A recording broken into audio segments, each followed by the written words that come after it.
Day 21 of 30 days challenge. हमारा पहला एक वर्ड है वेनरेटेड। इसका मतलब होता है कि कोई भी चीज है या फिर कोई भी जगह है जिसकी बहुत ज्यादा पूजा की जाती है, मतलब वो बहुत ज्यादा आदरणीय है, मतलब वो बहुत ज्यादा पूजनीय है या फिर उसकी बहुत ज्यादा रिस्पेक्ट की जाती है। Lord Ram is a venerated deity in Hinduism, worshipped for his righteousness and courage. मतलब भगवान राम एक बहुत ज्यादा पूजनीय देवता है, मतलब उनकी बहुत ज्यादा पूजा की जाती है या फिर वो एक बहुत ज्यादा आदरणीय देवता है, मतलब वो एक ऐसे देवता है जिनकी बहुत ज्यादा रिस्पेक्ट की जाती है हिंदुइज्म में। भगवान राम की धार्मिकता के लिए, उनकी सच्चाई के लिए, उनकी पवित्रता के लिए और उनके साहस के लिए उनकी पूजा की जाती है हिंदुइज्म में। एनकम्पस मतलब कोई भी चीज है उसको पूरी तरीके से किसी चीज में शामिल कर लेना, उसमें पूरी तरीके से उसको जोड़ लेना या फिर उसको चारों तरफ से घेर लेना, ऐसे सेंस में भी बोल सकते हैं। जैसे एक गांव होता है तो उसके चारों तरफ जंगल होता है, मतलब वो गांव चारों तरफ से जंगल से घिरा हुआ होता है, उस गांव को अपने में शामिल कर लेता है, ऐसे बोल सकते हो। जैसे मैं बीच के किनारे बैठा हुआ था और सब कुछ शांति से देख रहा था, थोड़ी देर के बाद मेरा जो मन था वो बहुत ज्यादा शांत हो गया या फिर मेरा माइंड बहुत ज्यादा स्टेबल हो गया। तो मतलब शांति ने मुझे चारों तरफ से घेर लिया या फिर शांति भरी भावना जो थी उसने मुझे चारों तरफ से घेर लिया। The Ram temple encompasses not just the main temple but also gardens, ponds and other sacred structures. मतलब राम मंदिर ना केवल मेन मंदिर से घिरा हुआ है, मतलब जहाँ पर मेन मंदिर है ऐसा नहीं है कि वहाँ पर केवल मेन मंदिर ही मंदिर है, उसके चारों तरफ बगीचे हैं, तालाब हैं और जो मेन स्ट्रक्चर्स होते हैं या फिर पवित्र स्ट्रक्चर्स होते हैं वो हैं। तो मतलब जो मेन मंदिर है वो इन सारी चीजों से घिरा हुआ है। कैटापल्ट इसका मतलब होता है कि किसी चीज को बहुत ज्यादा आगे बढ़ाना या फिर तेजी से उसका प्रचार प्रसार करना या फिर तेजी से उसको लॉन्च कर देना, ऐसे बोल सकते हो। The construction of the Ram temple catapulted Ayodhya into the national spotlight. मतलब राम मंदिर के कंस्ट्रक्शन ने या फिर राम मंदिर के निर्माण ने अयोध्या को एक नेशनल स्पॉटलाइट बना के रख दिया है। मतलब उसका जो प्रचार प्रसार है वो बहुत ज्यादा मात्रा में हो गया है, मतलब उसका जो कॉन्सिक्रेशन है या फिर जो भी न्यूज है वो पूरी दुनिया में फैल चुकी है या फिर अयोध्या बहुत ज्यादा सुर्खियों में आ चुकी है। इंटीमेटली मतलब किसी चीज से या फिर किसी पर्सन से बहुत ज्यादा क्लोजली बोल सकते हो या फिर उससे बहुत ज्यादा कनेक्ट हुए बोल सकते हो। मतलब ये जो वर्ड है वो किसी चीज की डीप नॉलेज या फिर डीप अंडरस्टैंडिंग जो होती है या फिर जो गहराई से समझ होती है उसको वो अपने आप में शामिल करता है। जैसे हिस्टोरियंस ने राम मंदिर के आर्किटेक्चुरल डिटेल्स पर बहुत ज्यादा मेहनत की है या फिर बहुत ज्यादा डीप स्टडी की है या फिर बहुत ज्यादा गहराई से स्टडी की है या फिर बहुत ज्यादा क्लोज होते हुए स्टडी की है। Devotees often engage in intimate prayers at the Ram temple seeking a deep connection with the deity. मतलब जो भी भक्त हैं वो भगवान के साथ बहुत ज्यादा कनेक्शन की खोज में, मतलब गहराई से जो भी उनकी दिल की भावना है उसकी खोज में। राम मंदिर के अंदर जो भी डीप प्रेयर्स होती हैं, जो भी भक्त होते हैं उनकी जो दिल की गहराई की भावनाएं होती है उनको वो शामिल कर लेते हैं। नेक्स्ट वर्ड है हमारा प्रोसेशन। इसको आप बारात बोल सकते हो या फिर जुलूस बोल सकते हो। मतलब जैसे जो धार्मिक प्रोग्राम्स होते हैं या फिर जो भी पारंपरिक प्रोग्राम्स होते हैं उनमें बारात निकालते हैं या फिर जुलूस निकालते हैं, तो उनमें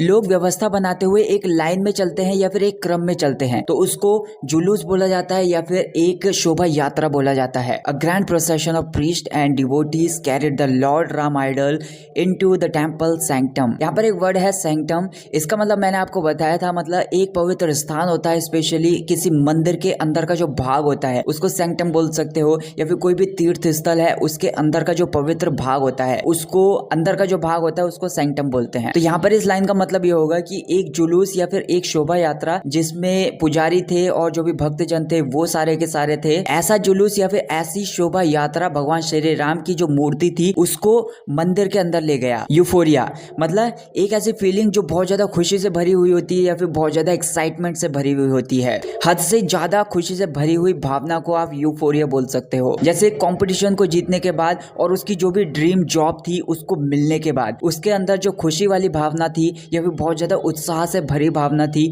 उसको आप यूफोरिया बोल सकते हो। The crowds erupted in euphoria as the doors of the Ram temple opened for the first time. पहली बार राम मंदिर के दरवाजे खुलते ही जो भीड़ थी वो बहुत ज्यादा उत्साह से भर उठी या फिर बहुत ज्यादा खुशी से भर उठी। प्रोमिनेंट मतलब कोई चीज है या फिर कोई भी पर्सन भी हो सकता है जो कि बहुत ज्यादा जाना माना है, बहुत ज्यादा फेमस है या फिर वो बहुत ज्यादा इंपॉर्टेंट भी है। The Ram temple is a prominent landmark in Ayodhya attracting millions of pilgrims annually. मतलब अयोध्या के अंदर जो राम मंदिर है वो बहुत ज्यादा महत्वपूर्ण जगह है जो एक साल में लाखों तीर्थ यात्रियों को अट्रैक्ट करता है। मतलब एक साल में लाखों से ज्यादा तीर्थ यात्री या फिर श्रद्धालु वहां पर आ जाते हैं। इंसाइटफुल ये एक एडजेक्टिव है, इसका मतलब होता है अंतर्दृष्टिपूर्ण। थोड़ा सा डीपली आप समझ सकते हो, जैसे कोई भी सिचुएशन है या फिर कोई भी बात है जो कि डीप अंडरस्टैंडिंग से भरी हुई है, जो बहुत ज्यादा गहराई भरी समझ से भरी हुई है, जो बहुत ज्यादा गहराई से अवेयरनेस को या फिर जागरूकता को दिखाती है। मतलब भागवत गीता की जो अंतर्दृष्टि से भरी हुई भावनाएं हैं या फिर जो भी जागरूकता है या फिर जो भी ज्ञान है, उसे सबको समझना चाहिए। Historians insightful interpretation of Ramayana shed light on the culture significance of the Ram temple. मतलब ये हिस्टोरियन है,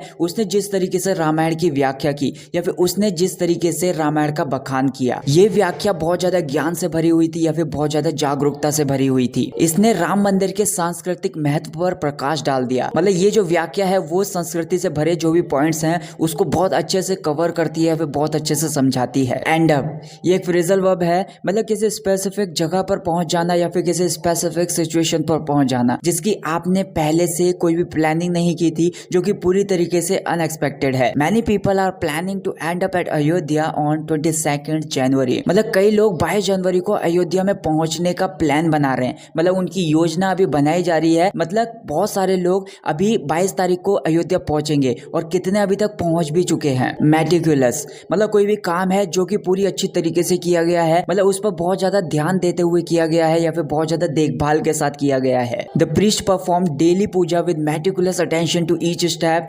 परसर्विंग द एंशिएंट ट्रेडिशंस। मतलब मंदिर के जो भी पुजारी हैं वो हर कदम पर, हर एक स्टेप पर प्राचीन परंपराओं को ध्यान में रखते हुए बहुत ज्यादा देखभाल के साथ या फिर बहुत ज्यादा सावधानी पूर्वक रोज पूजा करते हैं। डेकअप ये एक फ्रेजल वर्ब होती है, मतलब किसी चीज को बहुत ही अच्छी तरीके से बहुत ज्यादा सावधानी पूर्वक सजाना या फिर उसको आगे के लिए तैयार करना। जैसे रामनवमी पर अयोध्या को फूलों और दियों से, मतलब जो लाइट्स होती है उनसे बहुत अच्छे तरीके से प्रभावशाली ढंग से सजाया जाता है। Ayodhya will be decked out with flowers and lights on 22 January. मतलब 22 तारीख को अयोध्या फूलों और लाइट से बहुत अच्छे तरीके से बहुत ज्यादा प्रभावशाली ढंग से सजाया जाएगा। मैस्मराइज मतलब किसी पर्सन को किसी चीज से या फिर कुछ करके उसको मंत्रमुग्ध कर लेना या फिर उसको सम्मोहित कर लेना या फिर उसका ध्यान अपनी ओर आकर्षित कर लेना। जैसे जादूगर होता है तो वो अपनी परफॉर्मेंस से ऑडियंस को अपनी ओर आकर्षित कर लेता है। The chanting hymns echoed through the temple hall mesmerizing worshippers with its rhyme and devotion। मतलब भजनों के जो मंत्रोच्चारण थे वो मंदिर के हॉल में पूरी तरीके से गूंजते थे। मतलब भजन के जो भी मंत्र होते हैं तो उनको जब बोला जाता है